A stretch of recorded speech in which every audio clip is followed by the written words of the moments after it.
Hey, who's calling? Who's calling? We're going to find out again here because it's time for Type 40, Extra Type 40, our exclusive strand of video content with me, Dan Hadley, Birmingham's King of the Geeks. Welcome back. Welcome back to the channel. This is Type 40 Extra. It's our before show, after show, and in between show to the podcasts and the live streams and everything else that we do under the Type 40 banner. I pull in one or two or more people for a chat about something deep and meaningful, or something light and silly, or sometimes just to shoot the S. You know what I'm talking about. But who's calling this time? I hear you. Well, I'm happy to say that I've got Chris McKeon back from Black Glove Studio. He's here and tell us about his brand new project. Hi, Chris. Hi, Dan. Glad to talk with you again today.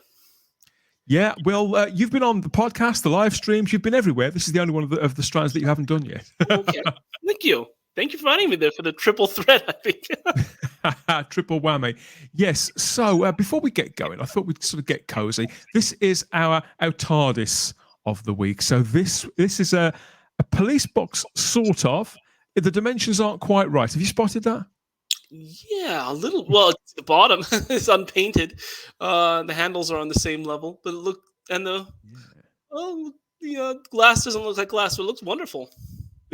Yeah, this is in Ellerton School in Britain. In where is that? Which part of? It's some part of London.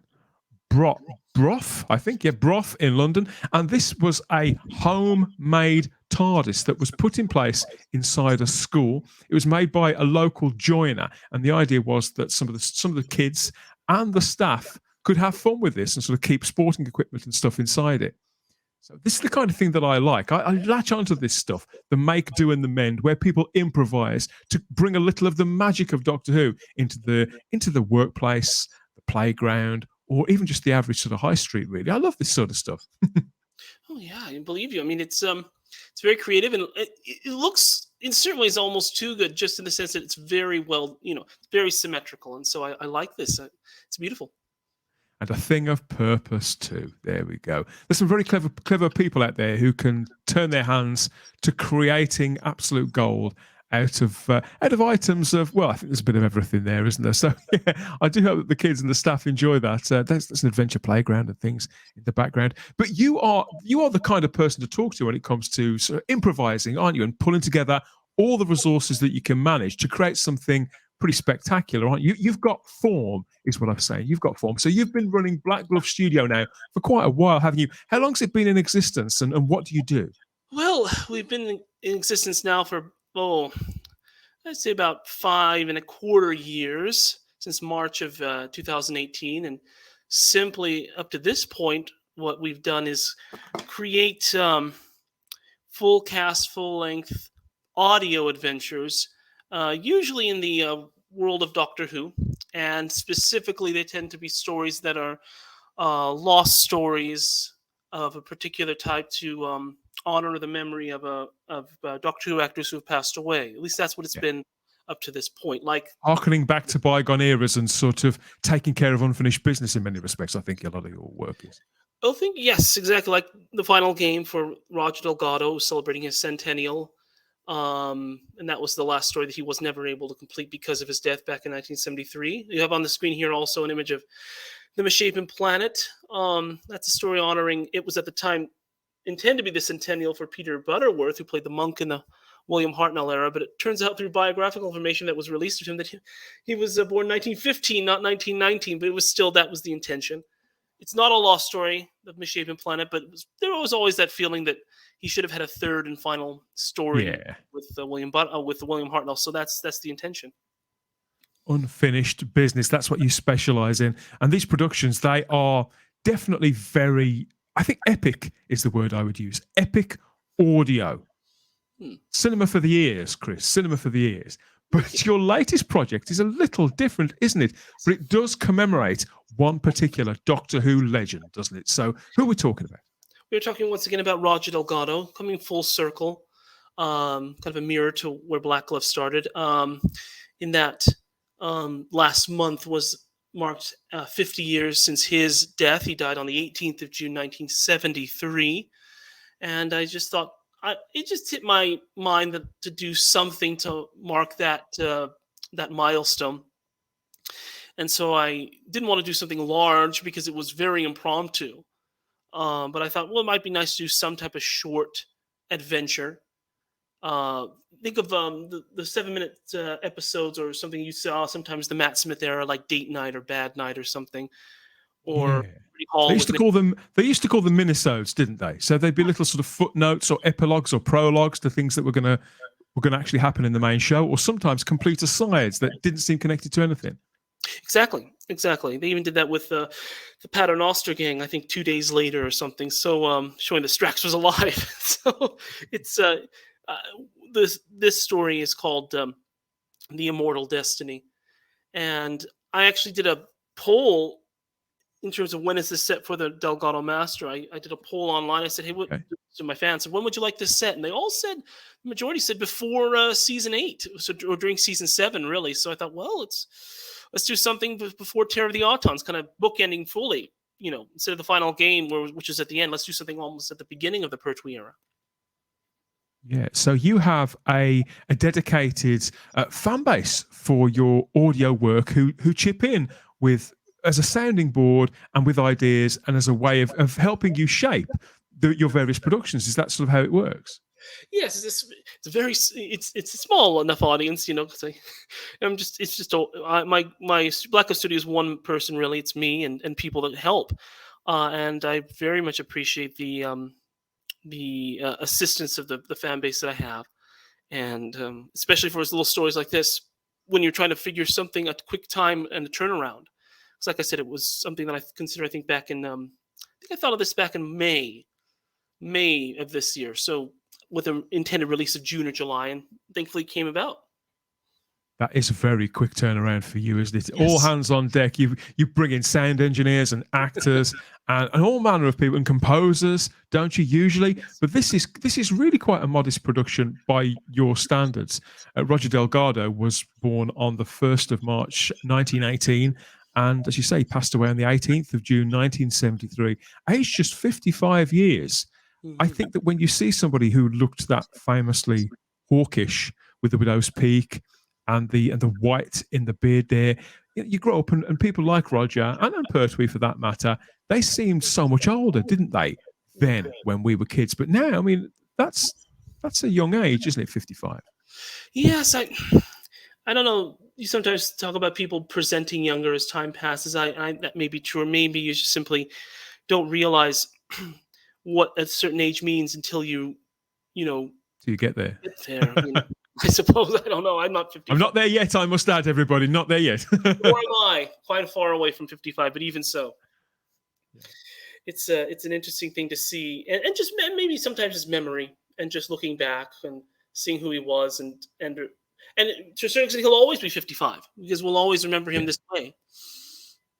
And he arguably died at the very height of his fame, didn't he? Yes. Roger Delgado had a very successful career for the preceding 2 decades, really. He'd been in movies. He'd been in dozens of TV shows, hadn't he? So this was a man who had a good, solid career, but he hadn't been a household name until Doctor Who, had he? Until Doctor Who. And the sad and yet also maybe very bittersweet irony of that is that because of his death, a couple things have happened since then, the last 50 years, which is that the Master has always returned because there was that sense of, as you say, unfinished business. So the Master's always has to return, and therefore Roger Delgado's death has made him a household name because here we are 50 years later. He'd be 105 years old now if he were alive. Very likely he would, had he lived longer, he would probably have passed away by now anyway. But no matter what, here we are talking about him. And people will always be talking about him and thinking of new adventures for the Master or thinking of old adventures for the Master. So it may be there's a sad reason why, but no one will ever forget him. That's why we call it the story of the Immortal Destiny. There was so much in that performance, wasn't there? Across those stories, there was how many stories was there? 1, 2, 3, 4, 5, 8. 6, 7, 8, about 8 or 9. Yeah, it wasn't very many, was it? Really, in the grand scheme, and it was in a very confined, short period of time too. And yet he conjured up such a memorable character. Obviously, the character of the Master had been created by Terence Dix. It was very clear who he was meant to be. But Roger really, really ran with it. He knew exactly what to do with it.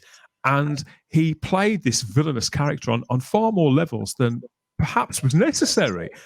I don't know. Maybe it's just that he was such a consummate actor. He brought so much personality to it. And that's why, strange enough, kids latched onto him almost as much, if not more, than Pertwee's Doctor. I sometimes think when I hear people talking about it. Yeah, I mean, there's the famous story of people cheering him when he was taken away during the events of the demons. The Master. He was the townspeople of Aldbourne were supposed to boo, but they all cheered because they loved him so much. So he must have been. I think the greatest, if there's any tragedy or loss, is that not beyond his death, the fact of his death, is that we don't have any aside from a brief little bit from an outtake from the Claws of Axis. We don't have any candid video of him or audio of him as an actor and as a man speaking about any. He died so early in Doctor Who's time. Had he lived a little bit longer, maybe another decade, certainly a decade, because remember he's only 55, he would have lived, I think, longer than that. But had he lived a few more years and made it, like in this image here with the children, had he lived longer to make it to the era of conventions and such, I think we'd have a wonderful wealth of footage to understand the man more. But as it is, he is exceptionally enigmatic in that way, and he will be forever. So your mind always goes to him, thinking, who was this man? Yeah, and I think there's not many Doctor Who fans that don't know that the Master's arc, if you can call it that, was originally intended to end, wasn't it, in that final John Pertwee story that was going to be called The Final Game. Yes. And it's for, obviously, because Roger died, it sadly wasn't to be, and Planet of the Spiders was created to fill that gap, wasn't it? And so there's been that sense of unfinished business ever since. Now, you and your consortium of creatives, you got together and you brought that into being, didn't you? The Final Game does exist now, thanks to you guys on audio. But for this one, you've gone right to the other end of the character's on-screen existence. So was that difficult for you to take yourself back there to a character who, obviously, the time in between, he'd been so storied by on-screen Doctor Who and by everything that you've done with it? Well, yes and no. The no part is that Delgado's Master, as you say, there is an arc in terms of meetings with the Doctor and clashes with Pertwee. But in terms of his personality, he's fairly. He's very, let's just be honest, he's a fairly, for lack of a better word, a flat character in that he is very similar throughout his adventures. So trying to imagine him before Terror of the Autons. Yes, I suppose so. In a certain way. In that part, it wasn't hard. He's not flat in the sense that he's not interesting. He's just flat in the sense he's fairly consistent. But the hard part was trying to figure out what was he doing before Terror of the Autons. You have a few things to consider. There's a 1994 yearbook story called Reconnaissance, written by Terence Dix, which just shows the Master after the events of Inferno, arriving at unit while the Doctor and the Brigadier are away, and then hypnotizing Liz and saying, okay, what's the Doctor been doing? But I thought to myself, that might be nice, but there were a couple of things. I just thought that story's already been told, and I could dramatize it, but that would need a. It's quite passive, that idea, isn't it? Yes, it's a passive story, and it would also. I wanted a story just to focus on Roger's Master one voice. That story requires Liz Shaw, and I have worked with Denise Sutton, who does a wonderful voice of Liz Shaw. But I thought this time I wanted to focus only on the Master. But then I remembered once. Well, that's why I asked for the poll. When would you like to see this story set? I will say there was one. A strong contender was a story that was something I've written called A Week in the Death of Ethan Clover, which is how the Master survives the events of, this is a little obscure, the Marquette. Obscure? For you, Chris? No. No, it's just something it's something fun. There's a novel called Last of the Gathering by Mark Gatiss. Yes, I've read that. Yeah, it's a wonderful book, but it's set after Planet of the Daleks, so kind of, and I think it came out in the year 2000, 2001. It was kind of innovative for the time, I believe, looking back, because it was the first time that you had a licensed Doctor Who story that with the Master that was explicitly released explicitly after Delgado's Oh, I see. final television story. And so I will say this very briefly, that that's a book that kind of treated the Master almost like a final appearance, just because Delgado, you usually, unlike Ainley or other Masters, you usually saw how he escaped from his predicaments. But at the end of that story, he doesn't say how he escapes this apparent death situation. Yeah. I wrote a story called A Week in the Death of Ethan Clover, which explained how he survived. So I thought about that, but again, I'm producing that, but I thought, again, you need two voices. I want something with just one voice. And what helped was the poll that I mentioned. I asked, when would you like to see this master story set? And overwhelmingly more than 50% said during season 7, I should say. On that note, I just thought, well, what could I do that's not a passive story? And then I thought of a scene from Craig Hinton's novel, The Quantum Archangel. Craig, of course, I knew him just before his death, and he's the guy that helped me write Times Champion. But when I thought of that, I realized, well, there is a scene in The Quantum Archangel, which is a 6-Doctor story featuring the Ainley Master, where Ainley has a flashback in his own mind. He remembers when he, as Delgado, first accessed the files of the Time Lords. Yeah, I've not read that one. It's a really good story. It's one of my favorites. Sorry, Craig, up there. Oh, Craig. Oh, it's good. Thank you for showing this photo, Craig. It's that brings back a nice memory. I think that's probably when I met him. Probably 2005, I think. But it was late in his life, this picture. Oh yes, very late, definitely, because that's how I remember him, and he died just a short time later. That's what he looked like. So there you go. So thank you, Craig. Thank you for helping this story. He provided the idea. He described it. No dialogue. There's no dialogue in the scene. It's just a brief 2 pages where it's very similar to what you hear in the story of the Immortal Destiny. Delgado comes to Gallifrey. He hides his TARDIS, gets inside this chamber. Don't tell him, Chris. Don't spoil the story for them. How about, instead of telling them about it, we play a little clip now to tease people before they go over to your YouTube channel and go and listen to it. Should we do that? Yes, let's do it.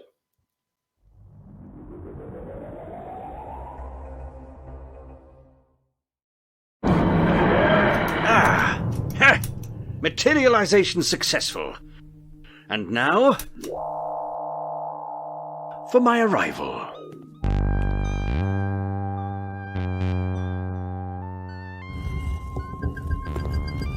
Ah, yes. The first Matrix chamber, buried beneath the remains of the original Capitol. Such dusty neglect. But then, what's one more ruin amongst the many wastes of Gallifrey? But only one artifact interests me now. These symbols, old High Gallifreyan. This is it. The Matrix Accessor, the toy box of First Keeper Patrix. Astounding that it should still function after all these eons. And now, to open the box. Very nice clip. You can see performed by Terry Cooper, and I'll also say sound design by David Nagel, one of Terry's friends Terry introduced David to me. Wonderful sound designer, wonderfully nice man. And Terry, of course, reprises his role as the Master from the final game to hear the Immortal Destiny. I will ask you this: did you notice? We talked about obscure. Here is an obscure thing, but I hope people. Okay. Did you notice some of the sound effects for the toy box of First Keeper Patrick's? No. Okay. Did you recognize those sounds? No, but if they're sound effects from the Pertwee era, that's my bogey era. That's the era I know the very least about. So go on, tell me where they're from. Sure, there's not a sound effect from the Pertwee era. Oh dear. It's a sound effect from the Hartnell era. Oh, God. So where have we heard that before? The Celestial Toymaker. Oh, okay. Oh, there you go. You see. Why do you think you're hearing that sound effect? That's the question. I can only imagine. So this is all up on your YouTube channel at the moment, isn't it? This short form drama there. Terry Cooper, the fantastic, multi-talented. The amount of creativity in that man. He can do practically anything, can't he? He's an artist, he's a writer, he's a musician, and he's a voice artist. And in my view, he's a pretty damn good actor too. And you've got Terry Cooper back. He's played the Master for you extensively before. hasn't he? But I think he's had a bit of a break. Now he's back for this, and he's really firing on all cylinders here in this really tight audio. It's not an audio drama, but it's a sort of audio play, isn't it? It's an enhanced kind of reading, I suppose. It's very, very dramatic. Yes, I mean, this is something that's perfect for Terry because he loves playing the master, and he loves dramatic moments with his voice. He plays this part rather too well, actually, Chris. I think we should have our suspicions about Terry. Oh yes, I think so. I often say this. I don't understand why Big Finish doesn't take him, because as much I love that John Colshaw does so many wonderful voices, and he does. And I'm grateful that he plays on occasion, the Delgado Master. But I certainly feel that Terry captures not only the spirit but the sound of Delgado superbly. So I think they should use him whenever they get the chance.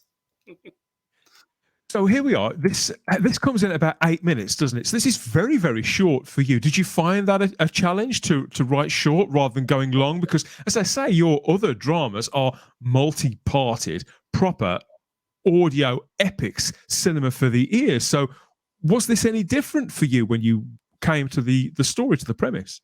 Yes, to a certain extent, yes, because it is much quicker, and so I had to discipline myself in terms of keeping the pace, but also knowing when to stop it, and so that also meant knowing when it was about the middle of the drama, saying, okay, I have to be about here. I didn't plan it to be exactly like 7 minutes, but I planned it to be something like 5 to 10 minutes. Certainly, yeah. Always in my mind. It helped, I will say, that I was mapping the drama to a specific scene in Craig Hinton's book. So I thought, well, I can follow the drama if I can compress this time of this scene down to a few minutes. And it helped because it's a very simple story. The only thing I add to the drama is the very end. Most of the story is mapped onto Craig's scene. I add all the dialogue because there's no dialogue in what Craig wrote, but I add a little coda at the end, and so that helped. That helps since there's already a structure. And you say that you've got a signed designer involved. That was a friend of Terry, somebody he'd worked with before. So what did you ask? What did you ask of David when it came to that? I asked him to excuse me. I asked him to use as many of the sounds or music from the Pertwee era as possible, with the exception of that little toy box sound. Maybe I'll let fans try to figure out why I'm mentioning it. What was the reason for this? But as many sounds that you could get from the television era at that time.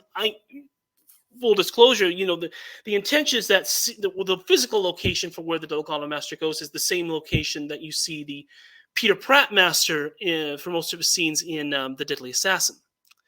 So there's that sense of continuity. So I wanted it to sound like that.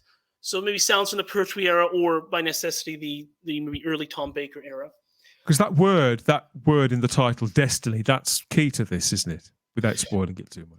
Oh yeah, it's key, and it's just that sense of, again, going back to Delgado now being a household name, certainly for Doctor Who fans, and the fact that even though he has passed away, we are remembering 50 years since his death, and there is this certainty of what will come for both the man as an actor and the character as the master. So yeah, it was a lot of fun to guide David in that sense of bringing as much, but in a bare sense that we don't want a whole lot of things, just a few things that can set the tone and create the idea that this is the master, this is the Pertwee era, it's early, and things like his TARDIS and such. There was one, I won't spoil it, of course, but there was one nice challenge I asked him to do, which is cobble together a sound effect for a machine using very specific sounds, and David performed that and delivered wonderfully. So in bringing the Immortal Destiny together like this, it's up now, people can listen to this now on your YouTube channel. I know that you take a great deal of personal joy, and I think you see it as a challenge to fill some of these gaps in Who lore and to play with ideas and to knit characters or situations together and to tell bloody good stories too. I think you're very adept at that. Thank you. But who do you view this as for? Obviously, it's commemorative for Roger himself, but who would you imagine? Who have you written this to appeal to?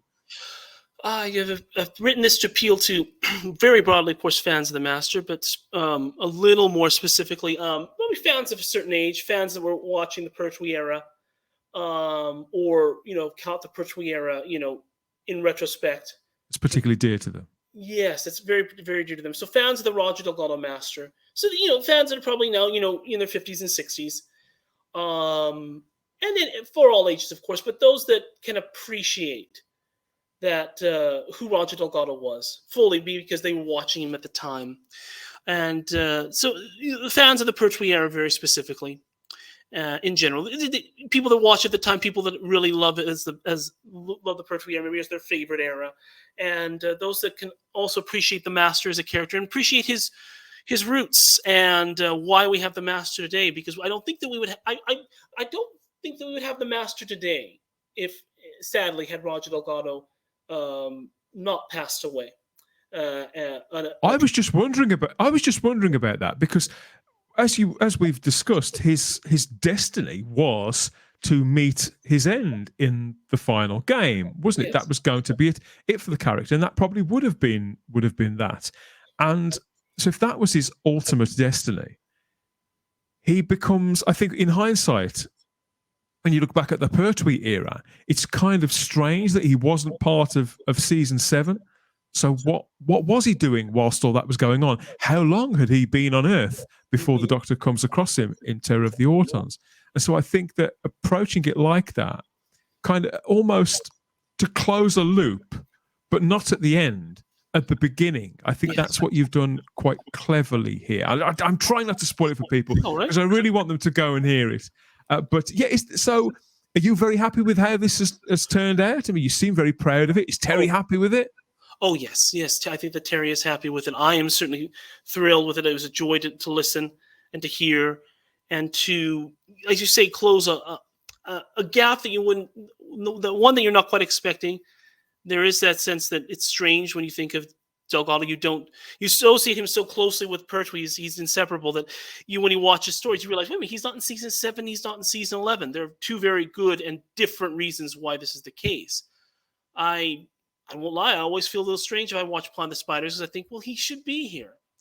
And therefore I probably going forward will never watch Pond the Spiders without first listening to the final game. But on this end, he just simply hadn't shown up on television yet for season 7. So it was a joy to give him that presence. And again, without spoiling it, there's a very close connection to season 7 that I added. I said at the end of the story. So those that can hear, they'll give that sense, and it may give them, we'll simply say this, it may give them a very different perspective about the Master not being on screen in season 7, and I mean not being visible. It's something to consider, and I really enjoyed adding it. There is so much glee in your voice there. So this is Black Glove Studio presents The Immortal Destiny by Chris McKeon, performed by the great Terry Cooper, sound design by David Nagel, and people can find that. They can get it. Where can they get it? They can find this on. We have our new fully dedicated Black Glove Studio YouTube channel, Black Glove Studio, or at Black Glove Studio on YouTube. It's there, and I hope that people can. People will come and listen. We have It's a small story, of course, so not many people I expect to come, not like the final game, but people have come and people are listening, and so I hope that more people do the same. It's wonderful. Of course they'll come. Of course you'll come, won't you? Give it a listen. Enjoy. And people can also find you on social media, can't they? Remind them where you're present. Which of the dreaded social media platforms you use? I'm mostly present on Twitter, because it's very simple and easy to use. I have a Facebook page. It's again Black Glove Studio. I don't use it that much, just because Twitter seems to be the most easily accessible to people. Yeah. But we also are on Instagram, and I want to use that a little bit more. But mostly Twitter. Just mostly Twitter at Studio Glove, capital S, capital G. Like it or lump it, Twitter is still very good for the creative community, isn't it? There's a lot of creative people on there, cross-pollinating, working together, and projects like yours can really thrive over there. And have, I mean, for me, Black Glove Studio, what you've established there is a setup like no other. It's very distinctive and creative, and yet it's absolutely Doctor Who at the same time. It feels like Doctor Who. The soundscapes are rich, and the people you get involved are very, very talented. And I just wish you further success with all the various projects that I know you've got cooking, not just for the ears, but various other things for the eyes as well. I'd like you to come back and tell me more about those at a later date too. Thank you. I think I know what you're talking about. I will throw out, if I may, just a moment, ask people listening. Yes. Because it's very important, because it's coming soon, and I see what you have on the screen here. Jane Smith. I will talk about it more in detail, but I'm right now. I am honestly, very urgently, requesting from people listening. Anyone listening right now, if you want to see the restoration of the final meeting between the Doctor and the Brigadier on screen, that was intended for the wedding of Sarah Jane Smith. If you want to see this, we are in the final stages of post-production. It's coming together. Wow.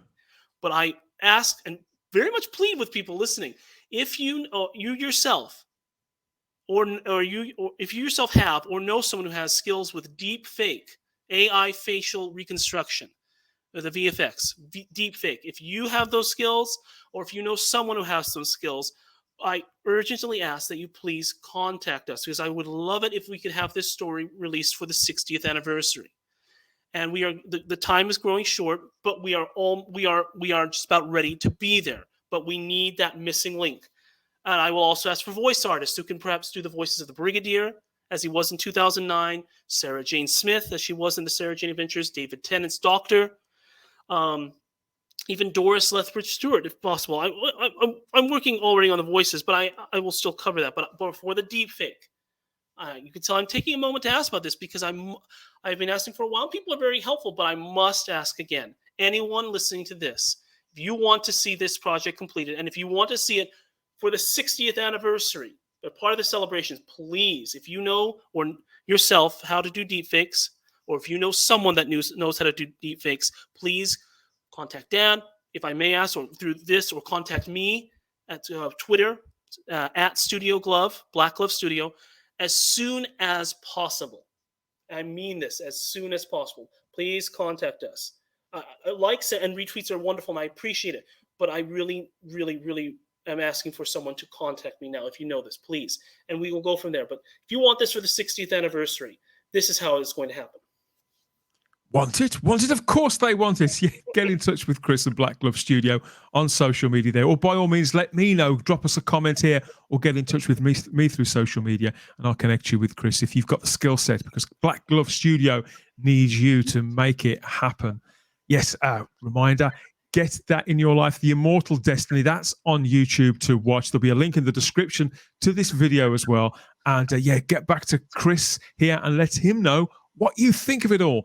Please like this video too while you're at it. Like this video, subscribe to the channel, and hit the cloister bell to get all the notifications about everything else that we do here on Type 40. So I'm talking about the podcasts and the live streams. Type 40, a Doctor Who podcast there. That was our chat with Jeff Cummings, the legendary Doctor Who artist. That's there. We've got Type 40 Live, our weekly live streams where anything can happen, and often does, covering a week in the Whoniverse. And there's this show, Type 40 Extra, which we use to sort of purpose it, however the kind of conversations that we want to have, however they may fit, we sort of morph it around to make sure that we get these conversations out there and tell you about things we think you're going to be interested in, or sometimes we just spout out about things that are getting our collective goat. So please, subscribe to the channel and you get all of that. You can reach out to us through our social media, Instagram and Twitter, at Type 40 Doctor Who there, just as Missy says. And if you'd like to hear Chris a little more, Chris was on our big review of The Power of the Doctor. Do you remember that, Chris? Or you started therapy for it, mate? Oh, I remember. I had my very intense statement about the Chris Chibnall era. Yes, I remember. Yeah, he's clearly not recovered. I'm not going to be responsible for this guy having a relapse. So go and find that here on the channel or up on the podcatcher of your choice. But that's it for another one, for another Type 40 Extra. Leave us a comment. Let us know what you think of the Immortal Destiny once you've gone over and you've subscribed to Black Glove Studios' brand new YouTube channel and sampled that this wonderful short drama. thanks for coming on again, Chris. I'm always happy to talk about whatever you've got going on. Obviously, the best wishes for your project for the end of the anniversary. I do hope that comes to pass. But yeah, for now, I just say yet again to everybody who works with you on Black Glove Studio projects, congratulations on the Immortal Destiny. And yeah, I think it's a great tribute. And I really do hope people enjoy it as much as I did. Well, thank you so much, Dan. Thank you for inviting me once again. And I look forward to coming back talking about things like The Wedding of Sarah J. Smith and Doctor Who Season 23 restored animation, Colin Baker's second series from 1985. It's all going to happen. It's all going to happen, Chris. It's going to happen. Okay, that's it for this one. We always have the time if you have the space here at Type 40 Extra. Take care. Speak to you soon.